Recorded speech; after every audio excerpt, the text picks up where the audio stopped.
Do you ever wonder what might lie out there deep in space? Do you want to believe we're not alone, that somewhere in the universe, intelligent life may actually exist? Our next guest says there is life out there. It does exist. Dr. Charles Halls says he spent 2 years working with extraterrestrial beings during his time with the American military.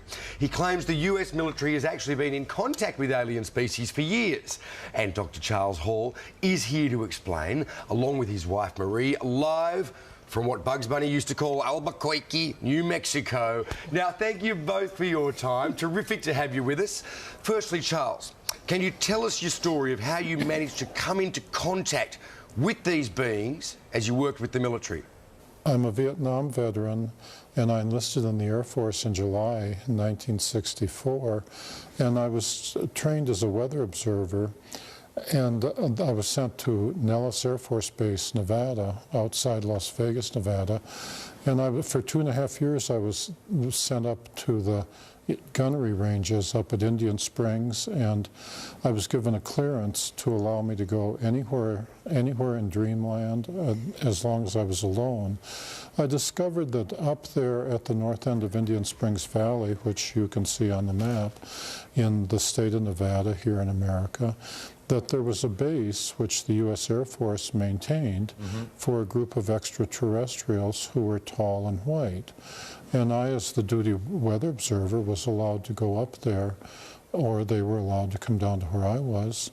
And the interaction took place over more than 2 years. Wow. During those 2 years, I also came across, I also interacted to a lesser extent with the Roswell Greys, and I've also personally talked with the extraterrestrials that I call the Norwegians with 24 teeth, who come here from a very nearby star, perhaps Bernard star. And my experiences, my presentations, my books are unique because I'm the only person that I know of that was allowed to interact with the extraterrestrials, the tall whites, for more than 2 years. So 3 different species of aliens you're talking about there, Charles. Yeah, can you describe what they look like, what they were like? Well, I'll start with the tall whites. They're thinner than we are, and they're very frail. Throughout most of their life, they are the same height as I am, 5'11", but they live 10 times longer than humans. They live 600 or 800 years. Wow.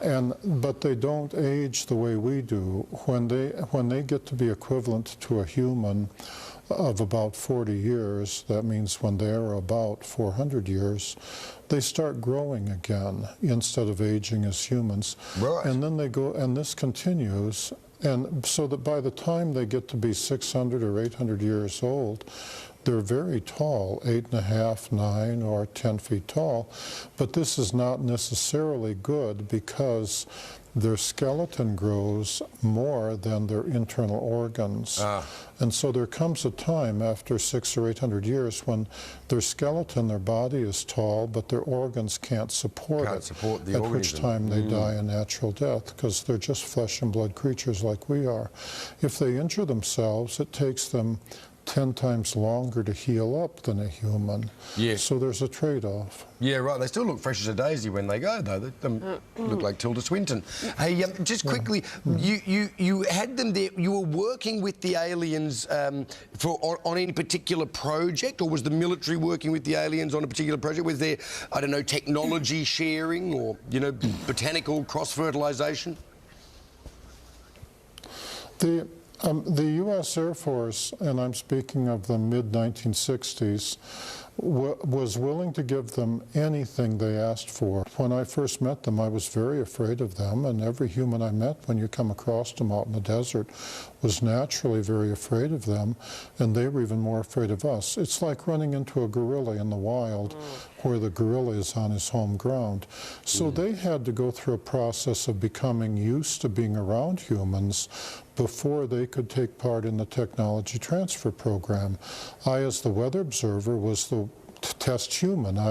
As an enlisted man, I was expendable, you know. Sure. I was the one they send out there and Always say, the weather guy. practice talking to Charlie. And Marie, let's bring you in. You've never seen these things for yourself. Are you a believer? Because probably a lot of people watching this morning are going to think, I don't believe him. It's ridiculous. How could it be possible?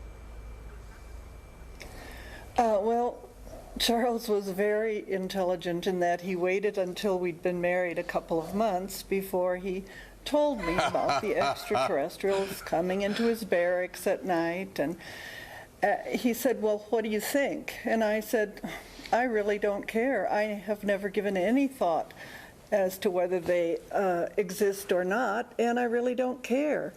I've known Charles. We've been married over 43 years. He may be a character, but I am his character reference, and I totally believe that this is real. Furthermore, we have had confirmations from people all over the world. We have never had any serious tire kickers, you know, people who say, well... Well, certainly there seems to be a lot of people, around the world who would support your view on this, who seem to have had their own experiences, but probably not quite as intimately as you. Now, unfortunately, we are going to have to leave it there, Charles and Marie, because we're about to lose our satellite, but you're coming to Australia next week to give a series of talks, and we can't wait to see you. And all the details of your tour will be on our website, so those interested in the life beyond will no doubt be there. Thank you. Good one. Yeah, quite a couple. Well, yeah, I don't know. Did you know, I mean, if you read through the briefing notes on that, some of those aliens left the military base and they went to a show in Las Vegas.